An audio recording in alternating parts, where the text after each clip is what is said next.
Assalamualaikum warahmatullahi wabarakatuh. Waalaikumsalam Assalamualaikum. warahmatullahi Bisa dengar wabarakatuh. suara saya ya? Waalaikumsalam warahmatullahi wabarakatuh. Alhamdulillah, alhamdulillahirrabbilalamin. Wassalatu wassalamu ala asrafil anbiya'i wal mursalin wa ala alihi wa sahbihi ajma'in. Asyhadu an la ilaha illallah wahdahu la syarikalah wa asyhadu anna Muhammadan abduhu wa rasuluhu sallallahu alaihi wasallam la nabiyya ba'da. Bersyukur kita kepada Allah dengan mengucap alhamdulillah, bersalawat kita kepada Rasulullah dengan hantaran kata Allahumma shalli ala Muhammad wa ala ali Muhammad. Ananda semua yang Ibu sayangi, hari ini kita akan review materi terkait dengan bab motivasi karyawan. Bab ini yang kita bahas minggu lalu ya, terkait dengan motivasi. Kalian sudah presentasi dan sebagian sudah berdiskusi terkait dengan hal ini. Sebenarnya kalau kita bicara tentang motivasi karyawan itu seringkali gitu ya, ini dikaitkan dengan bahasan-bahasan yang terkait dengan niat gitu ya. Terus kemudian apalagi kalau kalian bicara tentang motivasi karyawan, itu biasanya yang kalian sering gitu ya bahas itu apa gitu ketika kita bicara tentang motivasi karyawan.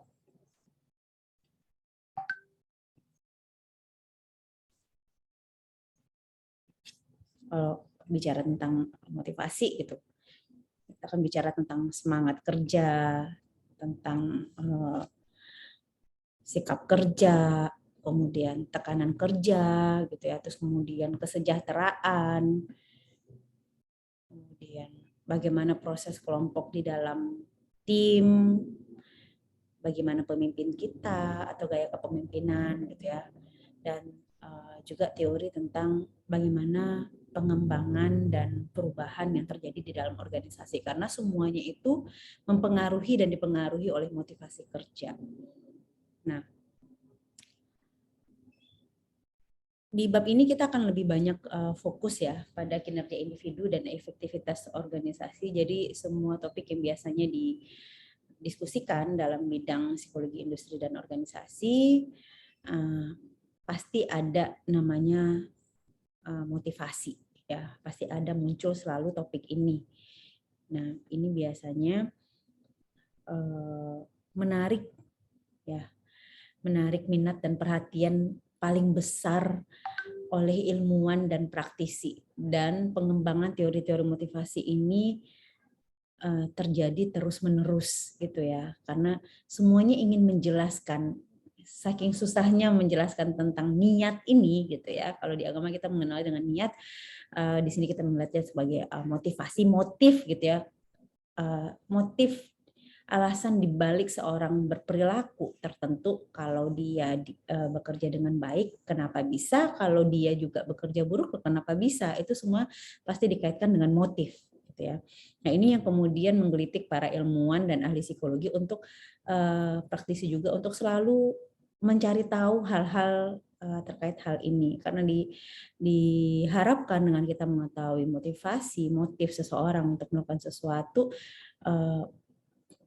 kita sebagai praktisi HR itu kemudian lebih mampu mengelola perilaku karyawan ini gitu ya, sehingga dia bisa menampilkan kinerja yang lebih efektif dan efisien untuk kepentingan organisasi. Bahkan banyak sekali jurnal-jurnal yang ada selama bertahun-tahun, ini topiknya nggak jauh-jauh dari motivasi kerja ya, dan hubungannya dengan penerapannya di psikologi industri dan organisasi. Nah, ini menjadi penting sekali gitu ya. Ada beberapa alasan kenapa ini menjadi kemudian juga penting. Yang pertama memang karena pekerja itu terutama di zaman sekarang ini tidak bersedia melakukan pekerjaan yang ekstra di luar tanggung jawabnya dengan alasan untuk melakukan pekerjaan yang baik. Karena menurut kebanyakan gitu ya pekerja zaman sekarang, yang baik itu adalah yang sesuai dengan proporsinya. Tapi yang diharapkan sebenarnya karyawan itu perusahaan gitu berharap karyawan tidak berhitung jerih payahnya ketika bekerja gitu ya.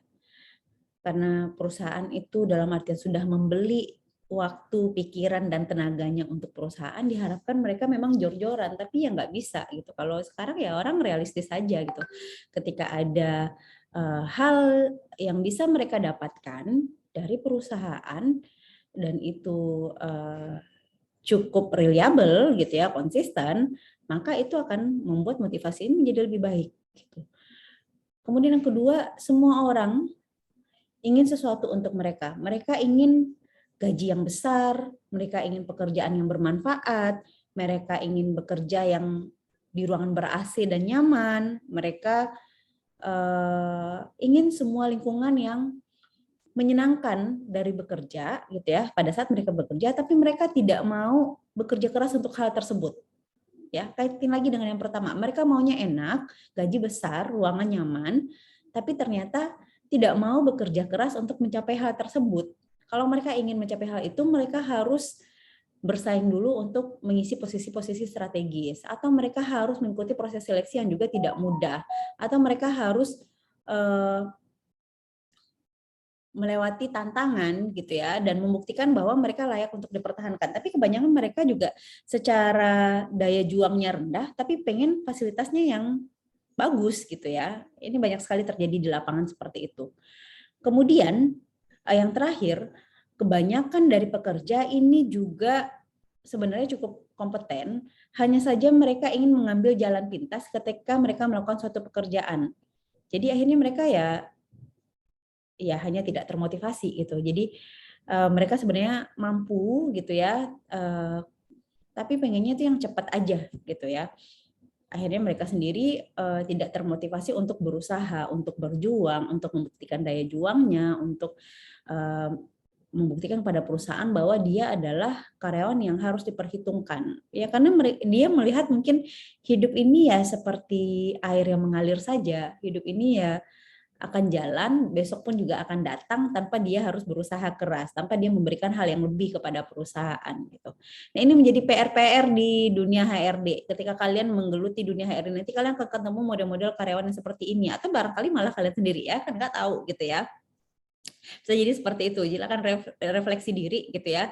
Jadi kalau seandainya kita di HRD pada dasar kita berdiri di dua kaki, kita adalah karyawan yang punya haknya sendiri, tapi kita juga adalah perwakilan dari manajemen perusahaan yang kemudian mengharapkan karyawan bisa bekerja berkontribusi optimal untuk kebaikan perusahaan.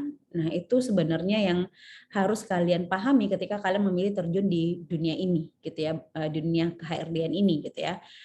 Bahwa ada hal yang harus dipertimbangkan. Oleh sebab itu, kalau seandainya kalian ingin melakukan pengelolaan yang baik, kalian juga dari diri sendiri harus membuktikan bahwa kita bisa menjadi orang yang kompeten, yang termotivasi. Saya bisa membuktikan bahwa saya adalah pekerja dengan daya juang yang baik. Saya bukan orang yang hitung-hitungan dalam bekerja. Ya, seperti ini. Kalau seandainya dari dalam dirinya tidak termotivasi, ya susah gitu ya.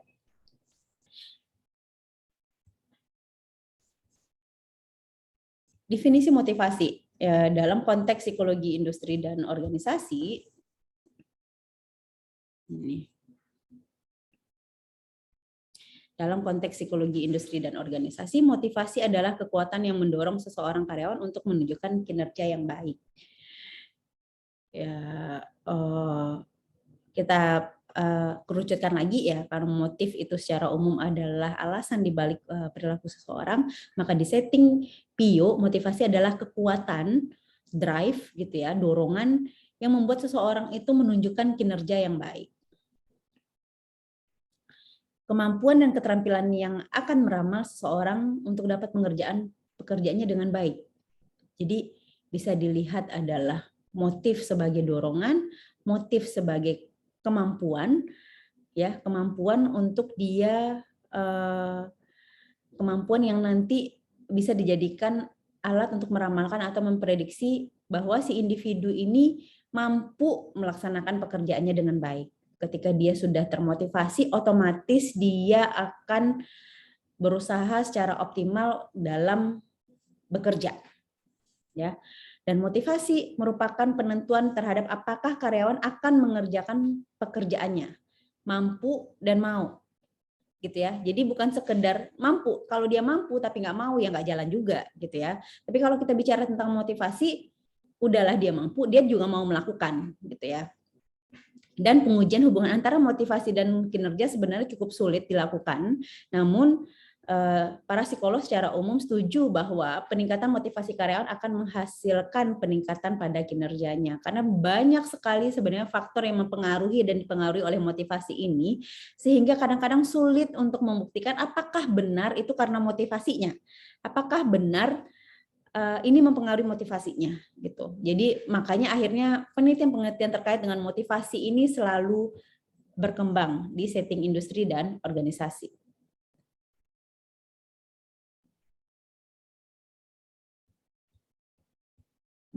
Perbedaan individual dalam motivasi. Psikolog telah memperkenalkan dalil bahwa dari keseluruhan populasi karyawan terdapat beberapa karyawan yang sebenarnya lebih cenderung termotivasi atau memiliki motivasi besar dibandingkan karyawan lainnya. Jadi ada sekelompok karyawan atau populasi karyawan akan terdapat individu-individu yang punya motivasi lebih besar dibandingkan dengan yang lainnya dan dia mencolok gitu ya. Maksudnya terlihat sekali keaktifannya, terlihat sekali kontribusinya, terlihat bahwa dia nggak hitung-hitungan dengan pekerjaannya, dengan tenaganya gitu ya, dengan waktu yang dia habiskan, benar-benar loyal dalam segi energi, dalam segi waktu, dalam segi pemikiran kepada organisasi untuk kebaikan organisasi gitu, dan dia menikmati proses itu. Orang-orang seperti ini yang kemudian menjadi penyemangat gitu ya, bahwa ternyata bisa loh individu itu seperti itu gitu. Kemudian ada 3 sifat dalam perbedaan individual yang paling berhubungan dengan motivasi kerja. Ya, ada 3 sifat yang paling berhubungan dalam perbedaan individual yang paling berhubungan dengan motivasi kerja dari penelitian-penelitian sebelumnya. Yang pertama itu adalah self esteem, yang kedua intrinsic motivation tendency, dan yang terakhir itu adalah need for achievement. Kalau self esteem itu rasa keberhargaan diri, ya, harga diri sejauh mana seorang memandang dirinya itu bernilai dan pantas. Ya, ketika seorang merasa dirinya bangga terhadap dirinya sendiri, dia ngerasa pantas, dia ngerasa bisa melakukan itu, maka dia akan melakukan pekerjaannya, ya, untuk memberikan yang terbaik, dan dia merasa bernilai ketika dia bisa memberikan yang terbaik kepada perusahaan. Yang kedua, intrinsic motivation theory, intrinsic motivation tendency atau kecenderungan motivasi intrinsik, ini adalah kecenderungan seseorang untuk termotivasi karena menikmati penyelesaian tugas itu sendiri dan menikmati tantangan yang dihadapi dalam penyelesaian tugas. Jadi ketika dia tugasnya selesai, ada kepuasan dari diri dia, dan itu yang kemudian dia cari terus untuk kemudian adrenalinnya meningkat gitu ya. Kemudian dia merasa bahagia, dia merasa senang, dia merasa happy adalah ketika dia menikmati proses penyelesaian tugasnya itu. Ya. Saya ngerasa saya seringkali punya ini intrinsic motivation tendency.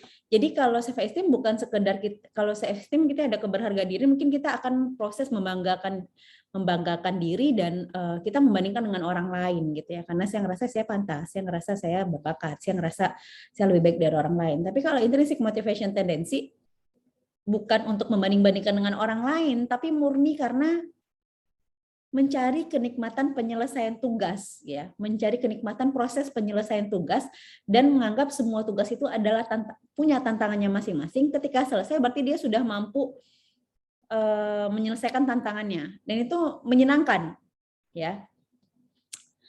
Ini yang disebut dengan intrinsic motivation tendency. Dan yang terakhir, need for achievement, kebutuhan akan prestasi, yaitu seorang pekerja itu termotivasi ketika pekerjaannya menantang dan hal-hal yang tidak dapat mereka kontrol sepenuhnya.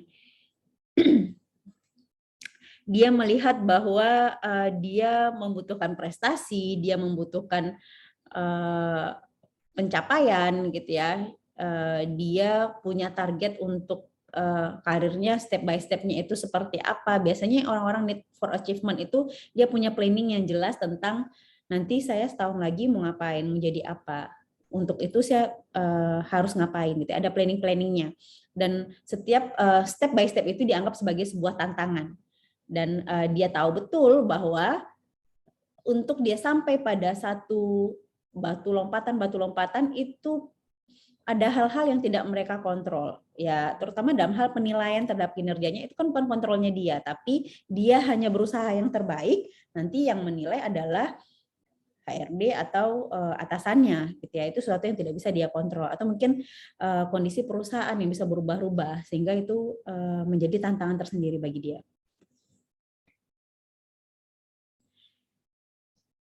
Tentang self esteem, ini ada beberapa teori gitu ya yang menjelaskan.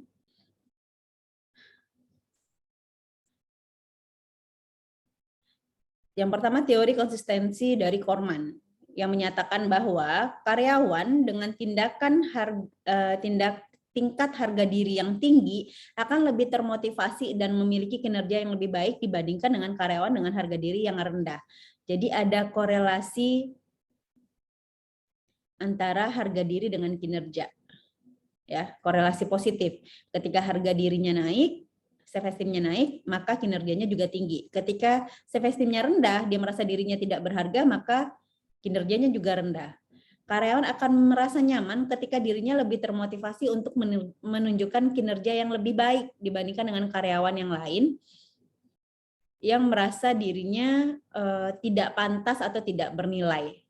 Ya, ada asumsi bahwa karyawan yang memiliki keinginan itu akan berusaha untuk menunjukkan kinerja pada level yang konsisten dengan tingkat harga dirinya. Karena semakin tinggi harga diri, kinerjanya semakin meningkat. Ketika harga dirinya turun karena suatu kejadian, bisa jadi kinerjanya juga turun. Gitu ya. Asumsi tersebut diperkuat dengan fakta bahwa karyawan dengan harga diri yang rendah itu memang merendahkan kemampuan dan kinerja mereka yang sebenarnya. Jadi ketika dia self esteem-nya rendah, dia juga nggak pede, dia juga merasa nggak berharga. Padahal pencapaiannya udah bagus, tapi dia ngerasa itu tidak bernilai, gitu ya. Jadi dia menghargai dirinya sangat rendah. Nah, mereka kemudian akan berkeinginan untuk menunjukkan kinerja pada level yang lebih rendah dibandingkan kinerja yang sebenarnya, gitu. Padahal mereka sebenarnya mampu, dia punya kemampuan, tapi karena self esteem-nya rendah, akhirnya mereka menampilkan kinerja yang juga rendah gitu. Padahal mereka sebenarnya kalau seandainya mereka mau, mereka akan memperlihatkan kinerja yang lebih tinggi karena mereka punya kemampuan itu. Nah ini susahnya ya karena yang mempengaruhi self esteem ini juga banyak sebenarnya. Makanya juga dalam proses seleksi kita juga harus memastikan karyawan-karyawan yang kita rekrut itu juga self esteem-nya mesti bagus gitu sehingga dari awal kita sudah bisa memprediksi mereka bisa lebih menjaga motivasinya dalam bekerja. Ada 3 tipe harga diri menurut Korman ini. Yang pertama adalah kronik, yang kedua situasional, dan yang ketiga adalah social influence. Kronik itu adalah perasaan seorang akan dirinya secara keseluruhan, secara umum dia melihat dirinya seperti apa. Situasional adalah perasaan seorang akan dirinya pada situasi tertentu. Bisa jadi ini self esteem-nya ketika bekerja dia rendah karena dia merasa tidak berharga di setting pekerjaan, tapi ketika dia di lingkungan keluarga besarnya dia merasa sangat tinggi self esteem-nya karena merasa lebih dihargai. Jadi seperti itu. Atau socially influence, perasaan seorang mengenai dirinya didasarkan pada harapan dari orang lain. Dia menggantungkan penilaian keberhargaan dirinya itu dari harapan orang lain. Ketika orang lain berharap tinggi kepadanya, maka self esteem-nya tinggi. Ketika orang berharap tidak terlalu berharap padanya, dia kemudian self esteem-nya juga rendah. Ya, jadi seperti itu, bergerak sesuai dengan situasi. Ada 3 cara untuk meningkatkan ditempuh oleh organisasi untuk meningkatkan self esteem ini. Yang pertama adalah workshop self esteem, ada juga ya. Paling sebenarnya ini lebih ke psikoedukasi ya, bagaimana kemudian kita memupuk, menumbuh kembangkan self esteem gitu ya. Kemudian menggali kembali pengalaman kesuksesan atau self-fulfilling profesi. Biasanya di sana akan digali kesuksesan apa saja yang sudah kalian capai di usia ini gitu ya. Bagaimana kemudian dia bisa memaknai dan kemudian meningkatkan, oh ya ternyata saya sudah melakukan sebuah keberhasilan loh, saya sudah sukses loh di bagian ini, sehingga dia akan lebih termotivasi gitu ya. Dan perilaku atasan atau Pygmalion and Golem effect, yaitu harapan yang berbeda akan menghasilkan perlakuan yang berbeda, khususnya dalam komunikasi nonverbal. Untuk perilaku atasan ini, kita juga memberikan intervensi tidak cukup pada karyawan saja, tapi sebenarnya lebih yang disasar itu atasannya, diberikan edukasi terkait dengan pentingnya menjaga self-esteem bawahannya, sehingga mereka merasa berharga ada dalam departemen tersebut, merasa berharga sebagai bagian dari perusahaan, sehingga ketika atasan mempunyai komunikasi yang baik kepada bawahannya, menyampaikan bahwa mereka adalah aset berharga pada perusahaan, memperlakukannya dengan baik, kemudian juga memberikan kebutuhan sesuai dengan memberikan fasilitas dan dukungan sesuai dengan kebutuhan karyawan, itu akan memberikan rasa berharga kepada diri si karyawan itu gitu ya, ketika dia diperlakukan baik oleh atasannya.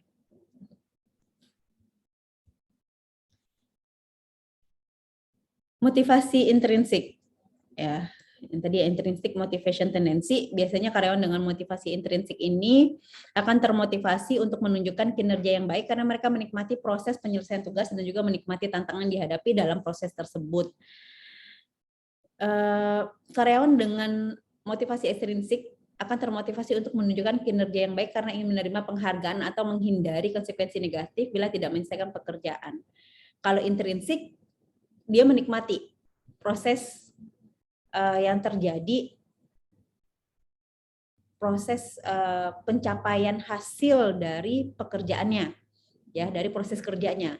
Tapi kalau ekstrinsik, dia hanya mencari, dia menunjukkan kinerja yang baik karena merasa nanti dia akan lebih dihargai.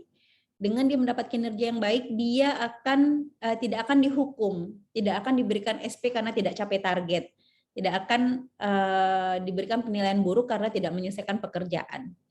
Ya, jadi motivasi itu jenisnya memang ada dua, itu ada motivasi intrinsik, ada ekstrinsik. Kalau intrinsik memang dari dalam, kita menikmati proses yang ada, sementara kalau ekstrinsik kita mengharapkan reward atau punishment dari luar, gitu ya.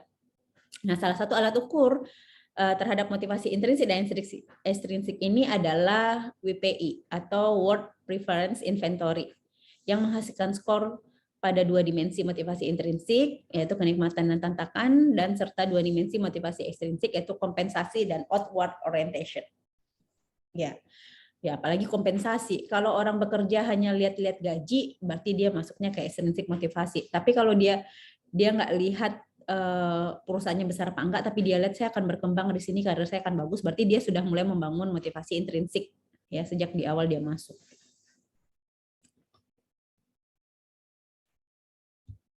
Selanjutnya, need for achievement dan power.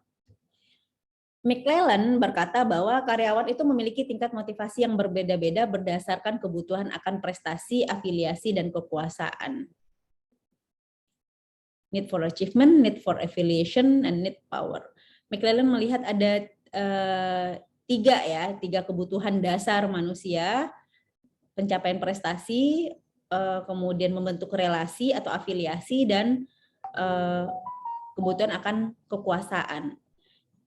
Ada alat tes yang paling populer untuk mengukur ini adalah tes TAT, Thematic Appreciation Test.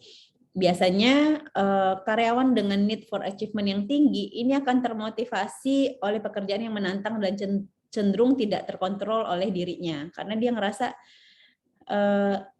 semakin ditantang, dia semakin termotivasi. Semakin sulit pekerjaan itu, dia akan semakin bergerak, gitu ya.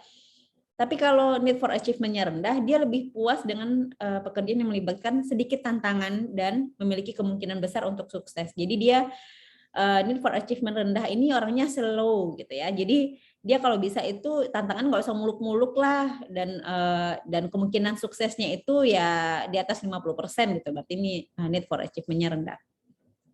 Need for affiliation tinggi akan termotivasi saat harus bekerja dengan interaksi sosial yang intens dan dia ada di situasi harus menolong orang lain.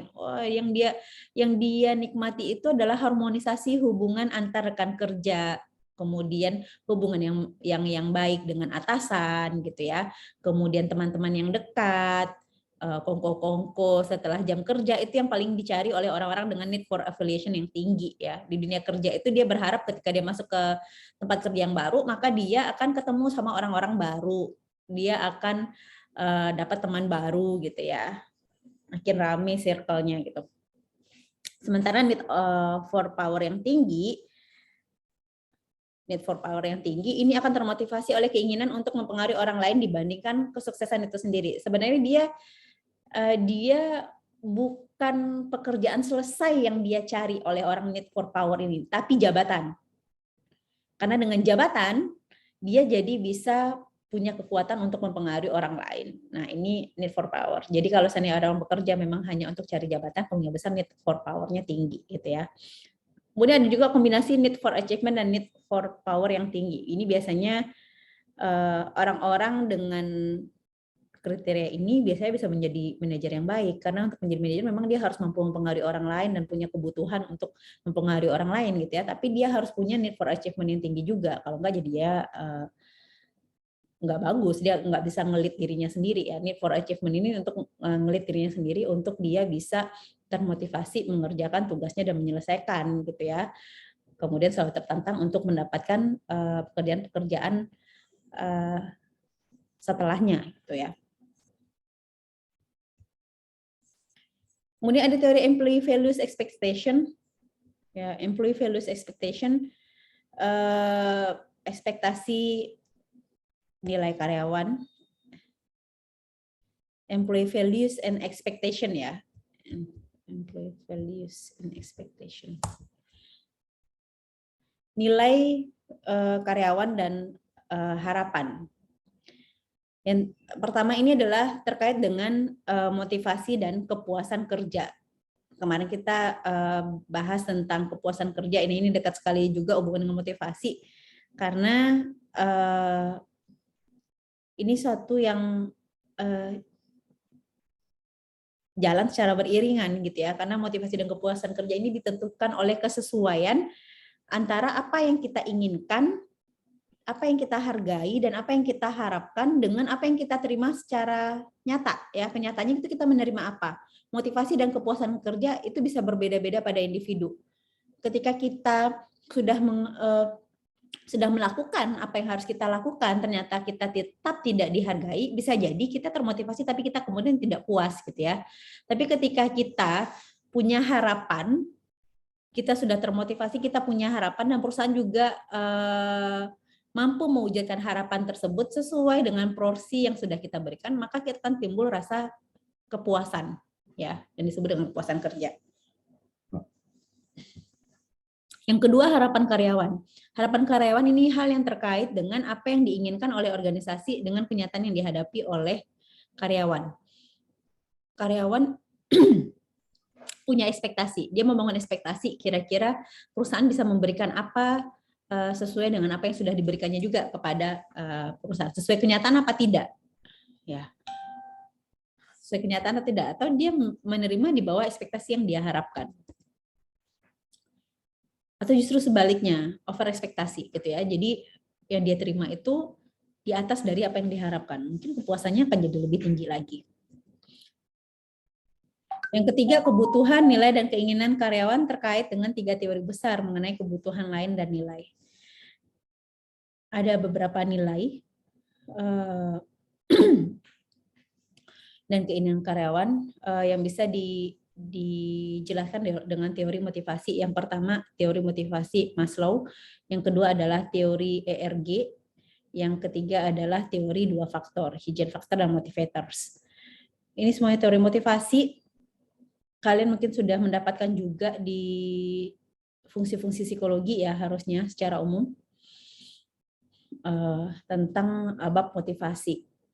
Ada teori paling fenomenal yang digunakan yaitu teori Maslow yang melihat adanya 5 tingkatan kebutuhan manusia yang kemudian menjadi motif manusia berperilaku tertentu.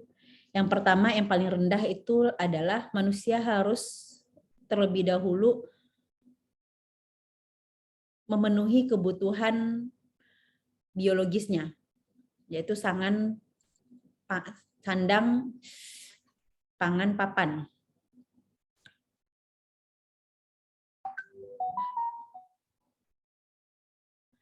Di kebutuhan ini, kebutuhan dasar terkait fisiologis itu harus dipenuhi terlebih dahulu. Kita harus kenyang perut dulu, baru kita bisa memikirkan hal yang lain. Ya, seperti itu. Semua orang juga paham itu, bahwa kita punya kebutuhan, kita punya kebutuhan dasar, kebutuhan alamiah, fisiologis yang harus dipenuhi terlebih dahulu sebelum kita kemudian naik ke level kedua, yaitu kebutuhan akan rasa aman. Bukan rasa aman secara fisik ya, tapi juga bukan hanya rasa aman secara fisik, tapi juga rasa aman secara fisiologis. Kalau di dunia kerja mungkin rasa aman ini terkait dengan pekerjaan tetap. Ketika kita statusnya sudah tetap, berarti rasa aman kita terhadap pekerjaan itu menjadi lebih meningkat. Kalau seandainya kita masuk ke pekerjaan ya di setting motivasi kerja gitu ya, di kebutuhan kerja. Kebutuhan fisiologis ini terpenuhi ketika kita menerima gaji. Jadi kita bisa beli makan dan kita bisa kontrak kosan, kontrak rumah gitu ya. Dan kita bisa beli makanan, kemudian bisa menunaikan hajat fisiologis kita gitu ya. Kemudian meningkat dengan sudah bekerja, sudah dapat gaji, statusnya tetap nggak? Atau statusnya ini kontrak? Kalau kontrak berarti dia insecure, belum ada rasa amannya. Karena sewaktu-waktu perusahaan bisa saja kemudian melakukan pemutusan hubungan kerja tanpa kompensasi apapun. Makanya ketika seorang sudah bekerja, dia akan cari punya harapan untuk dia bisa jadi pekerja tetap. Karena dengan itu rasa amannya jadi lebih terpenuhi. Maka penuhilah kebutuhan kedua, yaitu rasa aman. Kemudian yang ketiga, kebutuhan akan sosialisasi atau need for belongingness, kebutuhan untuk dia terikat dengan teman-teman pekerjaannya. Dengan bekerja dengan orang lain, maka dia akan mengembangkan pertemuan, kemudian akan muncul rasa dibutuhkan, terlibat dalam kehidupan sosial, bekerja sama tim dan lain sebagainya. Ini ke need for belongingness gitu ya, atau kebutuhan akan kebersamaan atau sosialisasi. Yang keempat baru muncul yang namanya need for self esteem atau keberhargaan diri. Dengan dia bisa bekerja, dia bisa membuktikan bahwa bisa menjadi orang yang sukses, maka muncullah rasa berharga terhadap dirinya, muncullah self esteem. Dan yang terakhir itu adalah kebutuhan tertinggi, yaitu kebutuhan aktualisasi diri. Ini biasanya di teori Maslow disebut dengan titik optimum, titik tertinggi di mana melalui terpenuhnya kebutuhan ini, maka si individu itu sudah menampilkan potensi tertinggi yang dimilikinya pada setiap tugas yang dilaksanakan. Dan peningkatan tantangan dalam pekerjaan dan variasi tugas itu kemudian menjadi sesuatu hal yang dia cari. Jadi dia sudah tidak memikirkan lagi, sekedar memikirkan lagi gajinya gimana, atau teman-temannya suka sama dia apa enggak, tidak tanya lagi masalah pekerjaan tetap enggak, karena dia pasti udah tetap gitu ya. Nah, tapi dengan dia punya self aktualisasi diri, dia akan merasa sangat bermanfaat bagi orang lain, bisa bermanfaat bagi orang lain karena dia punya potensi yang bisa dia berikan kepada perusahaan, dan ini menjadi pemenuhan kebutuhan yang paling tinggi dalam teorinya Maslow ini. Saya akan nanti ceritakan juga teori yang kritik terhadap berbagai teori motivasi kontemporer ini dari psikologi Islam nanti ya. Terutama untuk teorinya Maslow ini. Kemudian teori yang kedua itu adalah teori ERG. Teori ERG ini dikemukakan oleh Aldefer yang merevisi kebutuhan Maslow. Menurutnya ada 3 level kebutuhan individu, yaitu kebutuhan untuk berkembang, kebutuhan untuk terhubung, dan kebutuhan akan eksistensi. Jadi dia mengkritik kebutuhannya Maslow, kemudian mengkoreksinya hanya 3 kebutuhan kebutuhan manusia itu sebenarnya bisa dijelaskan hanya 3 level kebutuhan saja, yaitu kebutuhan untuk berkembang, kebutuhan untuk terhubung, dan kebutuhan akan eksistensi. Seseorang dapat melompat dari satu level ke level lain. Level tertinggi pada teori ini seringkali bukanlah kebutuhan yang paling penting dibandingkan kebutuhan level di bawahnya yang telah dipuaskan. Jadi beda, kalau Maslow memang dia ada tingkatan hierarkinya, kalau di teori ERG ini tidak ya. Karena pada beberapa organisasi maupun jabatan, pengembangan ini seringkali tidak dapat dilakukan. Tapi kebutuhan lainnya akan menjadi fokus pada individu. Ketika dia sudah berkembang pun, tapi ternyata dia tidak memenuhi kebutuhan untuk terhubung. Kemudian dia juga mungkin bisa jadi kebutuhan akan eksistensinya tidak terpenuhi, tapi dia tetap bisa memenuhi kebutuhan berkembang. Jadi tidak seperti teori Maslow kalau di ERG ini, gitu ya. Ada 3 di sini, kebutuhan akan berkembang, kebutuhan untuk terhubung, dan kebutuhan akan eksistensi. Dan kemudian ada teori 2 faktor, ada hygieine factor dan motivators. Hygieine factor ini adalah elemen yang dihasilkan dalam bekerja namun tidak terkait dengan pekerjaan itu sendiri. Elemen penting namun tidak cukup untuk dikaitkan dengan kepuasan dan motivasi kerja. Dia ada dalam elemen pekerjaan, meski tidak terkait langsung dengan pekerjaan itu sendiri, dan tidak cukup dikaitkan dengan dia elemen penting, tapi tidak cukup hanya elemen ini saja kalau dikaitkan langsung dengan kepuasan dan motivasi kerja, tapi biasanya dia saling keterkaitan antar satu elemen dengan elemen yang lainnya. Beberapa yang masuk dalam elemen ini adalah contohnya seperti gaji, kemudian keamanan, ya, kemudian rekan kerja, kondisi kerja, kebijakan perusahaan, jadwal kerja, atasan dan supervisor, dan lain sebagainya. Jadi komponen-komponen pembangun budaya organisasi ini masuk semua di sini. Tapi dia tidak secara langsung bisa menjelaskan terkait dengan motivasi karyawan, tapi terbukti sangat berpengaruh, ya. Dan yang kedua itu adalah motivators, yaitu elemen yang terkait dengan pelaksanaan tugas langsung, ya, terkait dengan pelaksanaan tugas, cukup kuat untuk menentukan kepuasan dan motivasi kerja bila disertai dengan hygiene factors. Jadi di motivators ini dia cukup kuat untuk mempengaruhi kepuasan dan motivasi kerja, tapi kalau disertai dengan yang sistem tadi, ya, sistem di hygiene factor tadi, elemen-elemen penting di hygiene factor tadi, maka akan muncul tanggung jawab, pengembangan, tantangan, stimulasi, kebebasan, variasi, prestasi, kontrol, dan pekerjaan yang menarik. Ya, jadi kalau motivators, elemen-elemennya itu adalah tanggung jawab, pengembangan, tantangan, stimulasi, jadi lebih melekat ke individunya, gitu, kebebasan, variasi, prestasi, kontrol, pekerjaan yang menarik. Ini akan lebih memotivasi dibandingkan dengan, tapi kalau seandainya tantangan pekerjaannya ada, tanggung jawabnya jelas, pengembangannya ada, variasinya bagus, tapi ternyata gajinya nggak bagus, ya akhirnya nggak termotivasi juga karyawannya, gitu ya. Atau seperti tadi, kalau seandainya kondisinya di sistem perusahaan sudah bagus, dia sudah karyawan tetap, gajinya sudah bagus, kondisi kerjanya nyaman, kemudian kebijakan perusahaan juga mendukung untuk pengembangan karirnya, kemudian dia dari dalam sendiri, dari motivators ini dia tanggung jawabnya jelas, dia punya program pengembangan, stimulasi dari atasan juga keren, gitu ya, dia diberikan kebebasan untuk berkreasi dan lain sebagainya, variasi tugas dan pekerjaannya juga menarik, maka dia akan termotivasi. Ya, indahnya dunia banget kalau memang modelnya seperti ini, ya.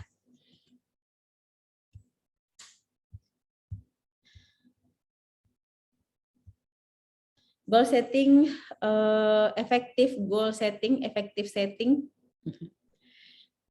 effective feedback, reward, dan equality theory. Goal setting.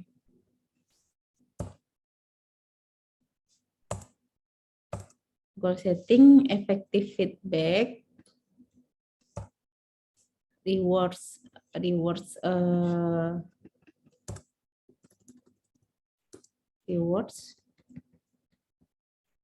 dan equity theory. Goal setting ini, teori goal setting ini menyatakan bahwa karyawan diberikan satu tujuan untuk misalnya kayak peningkatan kehadiran atau peningkatan penjualan dan menurunkan kesalahan dalam pekerjaan. Biasanya di sini si karyawan ini diminta untuk fokus untuk pencapaian tujuannya. Ini penting sekali untuk diperhatikan. Tujuannya itu harus dibuat sangat spesifik, sangat measurable, bisa diukur, attainable, relevan dengan pekerjaannya, dan time bound, jelas gitu ya waktunya. Spesifik, measurable, attainable. Spesifik ini jelas apa yang mau dikerjakan gitu ya, sangat spesifik, tidak general. Kemudian measurable, bisa dinilai. Attainable ini konsisten gitu ya, kita melihat sesuai dengan tujuannya. Kemudian relevan, sesuai dengan pekerjaannya. Dan time bound atau diberikan timeline yang jelas. Efektif feedback, cara memberikan umpan balik kepada karyawan itu bisa dengan identifikasi dan fokus pada perilaku, bukan pada kepribadiannya. Ya kadang-kadang kalau kita menilai karyawan itu, kalau udah benci sama orangnya, mau dia sebagus apa kinerjanya, jadinya dilihatnya negatif ya. Ini sering kali terjadi. Maka diminta untuk si penilai, tim rater itu juga harus bisa melakukan yang namanya effective feedback. Ya fokusnya pada perilaku, bukan pada kepribadian. Dan jelaskan bagaimana perilaku mereka berdampak pada orang lain.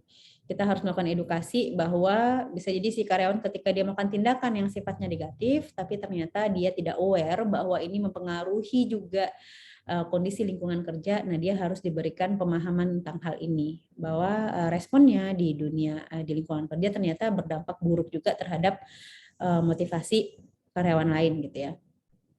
Tanyakan pada karyawan bagaimana perilaku tersebut dapat diubah. Balikin dulu ke dia, menurut Bapak gimana? Kalau seandainya dia merasa tidak ada solusi, barulah kita dapat memberikan contoh solusi.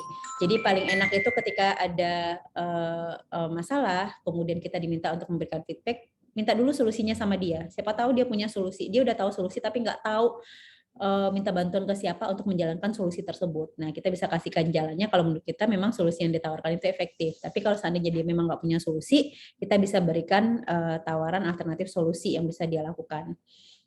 Bila telah disepakati solusinya, atasan karyawan membuat tujuan yang spesifik pada jangka waktu yang telah ditentukan. Ya, jelaskan, berikan timeline-nya, ya, sehingga kita jadi tahu kapan kita harus kontrol lagi, gitu ya. Dan pada jangka waktu yang telah ditentukan, atasan dan karyawan bertemu kembali untuk melakukan evaluasi atas pencapaian tujuan. Rewards. Ada baiknya memperhatikan hal-hal berikut ini ketika kita akan memberikan penghargaan pada karyawan. Jadi hati-hati ya ketika kita menawarkan reward kepada karyawan. Timing soon after the performance behavior. Sedapat mungkin penghargaan diberikan segera setelah si karyawan itu memperlihatkan perilaku sesuai yang diinginkan oleh perusahaan. Jadi jangan ditunda-tunda, jadi nggak panas lagi gitu. Tapi kalau misalnya nih dia paling lama seminggu lah, dia sudah mencapai target yang diharapkan, maka berikan penghargaan segera. Apakah insentifnya, apakah penghargaan berupa nominasi dan lain sebagainya itu harus diberikan segera. Jangan tunggu lagi akhir tahun atau kuartal berikutnya dan lain sebagainya. Itu akan membuat efeknya tidak terlalu bagus gitu ya untuk peningkatan motivasi karyawan lainnya atau motivasi si karyawan itu sendiri. Kemudian yang kedua adalah contingency of consequence. Kita harus konsisten ketika kita sudah memutuskan bahwa si karyawan ini ketika pencapaian kinerjanya begini akan mendapatkan reward berupa ini, maka lakukan dengan konsisten. Satu kali saja perusahaan tidak konsisten memberikan penghargaan sesuai dengan yang dijanjikan, itu efek dari reward-nya itu nggak akan bekerja. Ya, jangan harap karyawan mau menampilkan hal yang baik kalau ternyata si karyawan sendiri nggak konsisten dalam memberikan reward, gitu ya. Kemudian diperhatikan juga type of insentifnya, apakah Primart Principle, Financial Rewards, Recognition, dan Travel. Primart Principle, Primartnya apa ya? Saya coba.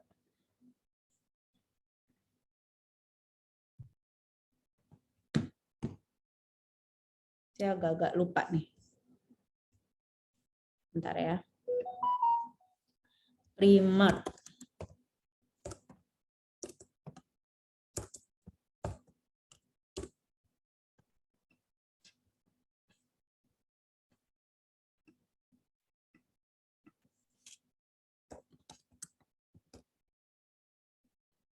Primark.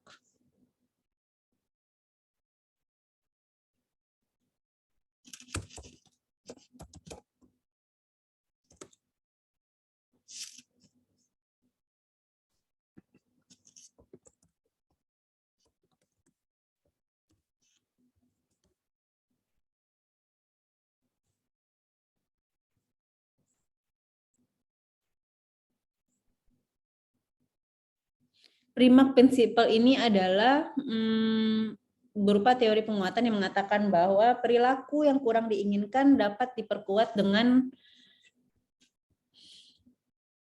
kesempatan untuk terlibat dalam perilaku yang lebih diinginkan. Jadi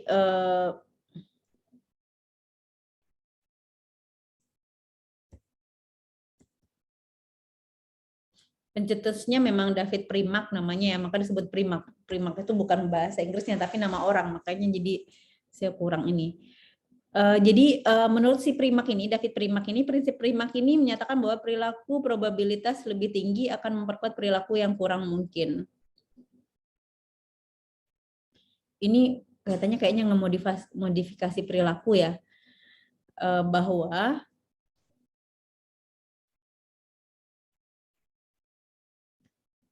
penguatan perilaku suatu perilaku ini tergantung pada asosiasi perilaku tunggal dan konsekuensi tunggal. Misalnya nih seorang karyawan berhasil meningkatkan kinerjanya.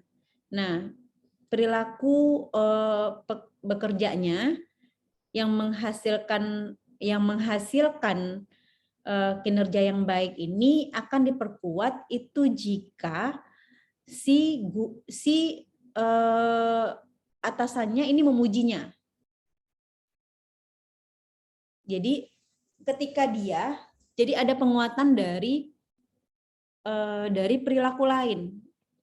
Kita mengharapkan ada ketika si karyawan ini mencapai kinerja yang baik, maka ada feedback yang diberikan oleh atasan atau manajemen perusahaan, walaupun bentuknya itu hanya penghargaan, contohnya seperti pujian atau mungkin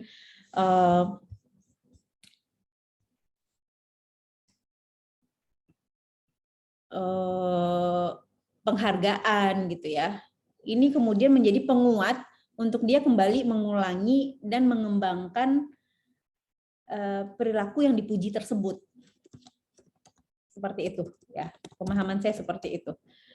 Nah, kalau financial reward itu kita gampang sekali ya, kasih tahu ketika dia berhasil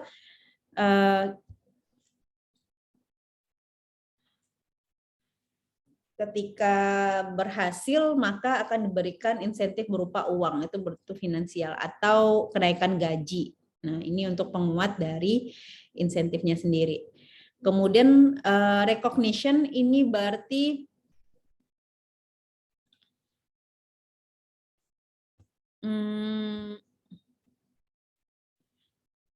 si individu ini kemudian diminta untuk merefleksi ulang gitu ya, kenapa dia bisa mencapai kinerja terbaik, dan kemudian diberikan pengakuan bahwa ini mirip sekali dengan Primark ini sebenarnya gitu ya, diberikan pujian, diberikan pengakuan, diberikan penghargaan bahwa dia sudah memberikan yang terbaik bagi perusahaan. Dan yang terakhir itu bentuk insentifnya adalah travel.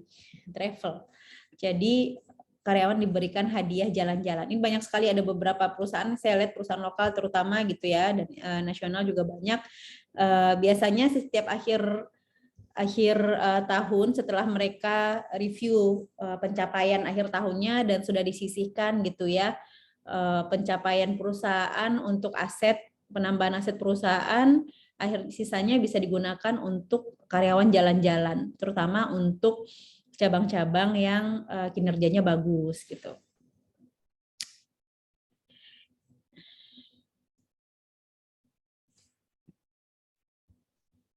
Individual based versus group based incentive. Ada individual pay performance dan merit pay, dan ada organizational profit sharing, gain sharing, dan stock option.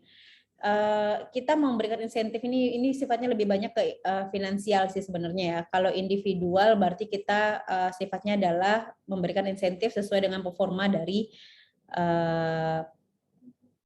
karyawan. Sementara kalau organizational profit sharing, karyawan itu diberikan insentif sesuai dengan proporsi kerjanya, sesuai dengan job value-nya, dan sesuai dengan profit yang didapatkan.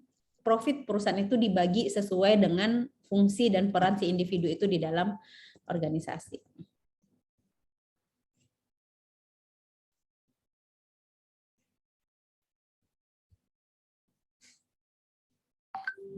Kemudian yang terakhir ada equity theory. Equity theory menyatakan bahwa input lebih besar daripada output. Ini ketika input lebih besar daripada output, maka akan menurunkan usaha dalam bekerja, menjadi lebih mementingkan diri sendiri dan memiliki kepuasan kerja yang lebih rendah. Kalau seseorang itu dia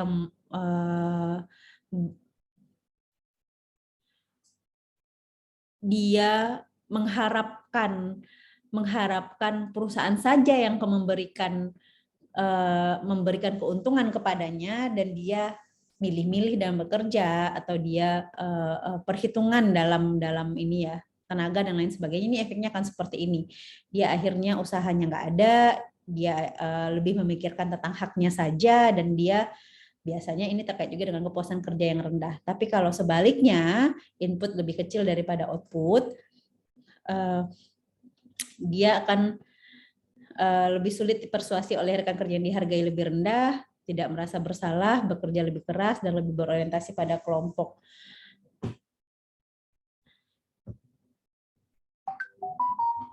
Jadi nggak mudah dipengaruhi gitu ya.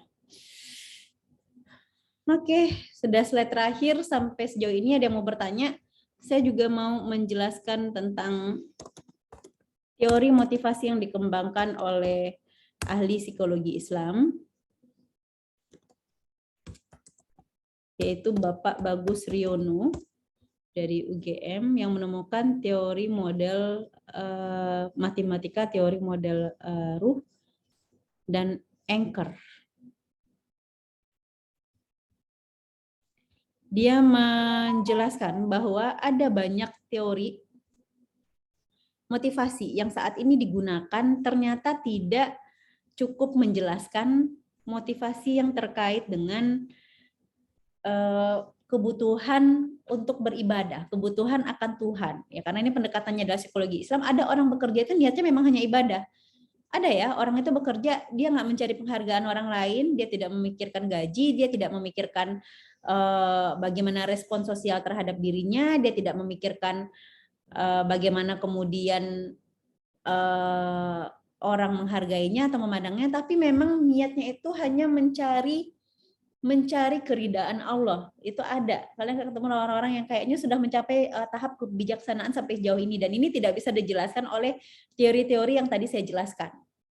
Ya, tidak bisa dijelaskan oleh Maslow, tidak bisa dijelaskan oleh Korman, tidak bisa dijelaskan oleh teori Primak dan lain sebagainya gitu ya.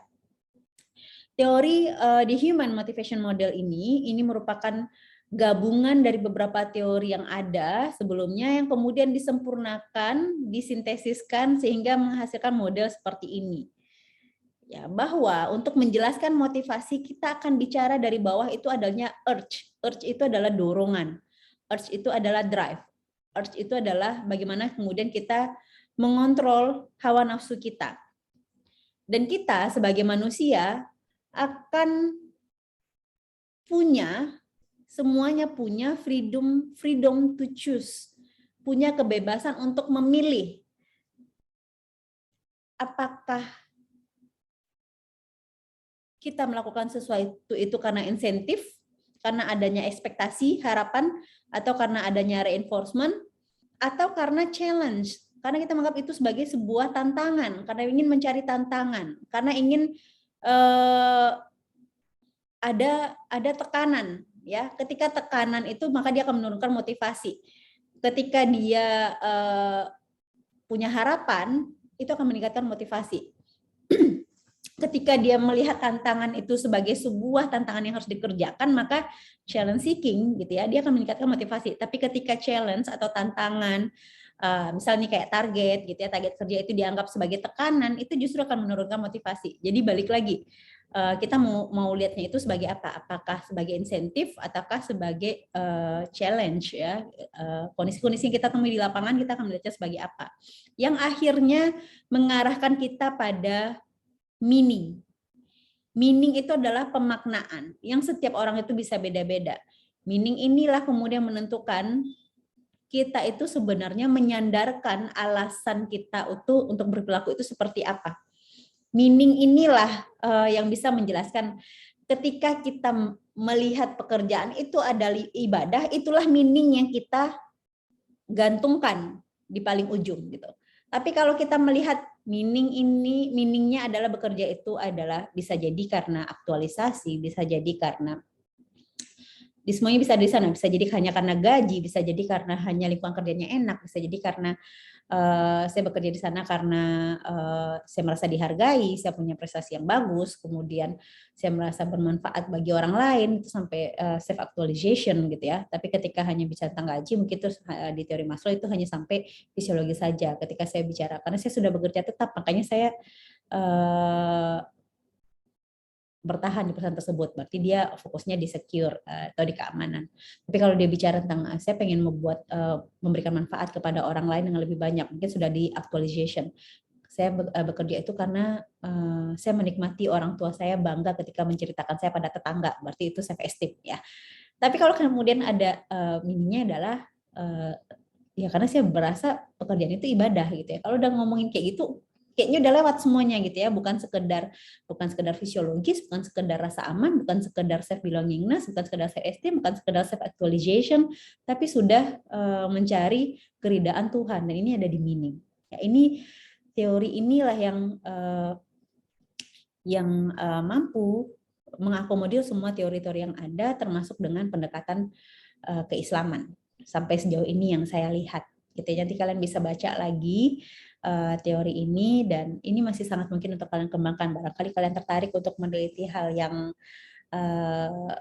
untuk menyempurnakan teori ini, masih sangat terbuka ya. Beliau sangat terbuka sekali untuk kemudian ada penelitian-penelitian yang meneruskan terkait dengan penemuan ini.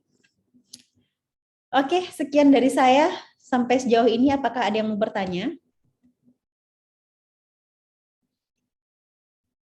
Dengan demikian selesai bahasan tentang motivasi karyawan. Nanti akan setelah kelas D nanti selesai presentasi, saya akan jadwalkan lagi untuk review materi kemarin ya, tentang kepuasan dan komitmen kerja. Jadi kita selesaikan dulu PID untuk presentasi, baru kemudian kita review ya, supaya dia juga kalau ikut juga lebih siap gitu ya untuk diskusi. Ayo, mana ini diskusinya? Apakah ada yang mau bertanya? Silakan.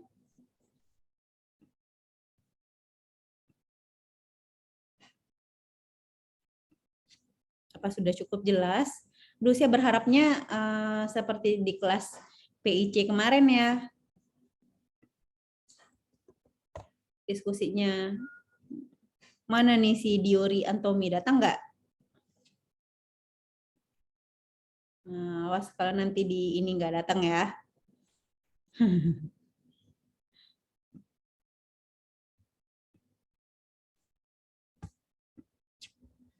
Atau sudah cukup jelas? Aduh, saya berharapnya ada diskusi loh, karena ini di review. Kalau seandainya nanti kalian tidak bertanya, saya anggap kalian sudah paham. Berarti kalian sudah siap untuk UAS ya, minggu depan.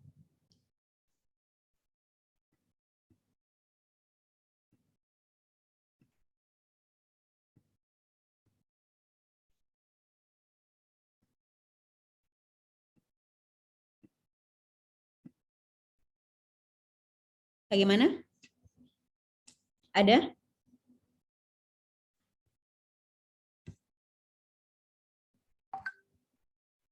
Tidak? Saya anggap sudah paham semuanya. Kalau ada yang ingin bertanya boleh sampaikan di grup WAG-nya atau di komen di rekamannya nanti di YouTube. Kalian bisa bertanya apa saja terkait dengan materi ini, kita akan bahas lagi nanti. Ya. Mohon maaf bila ada salah-salah kata. Wabillahi taufiq wal hidayah. Assalamualaikum warahmatullahi wabarakatuh. Waalaikumsalam warahmatullahi wabarakatuh. Warahmatullahi wabarakatuh. Terima kasih, Bu. Betul.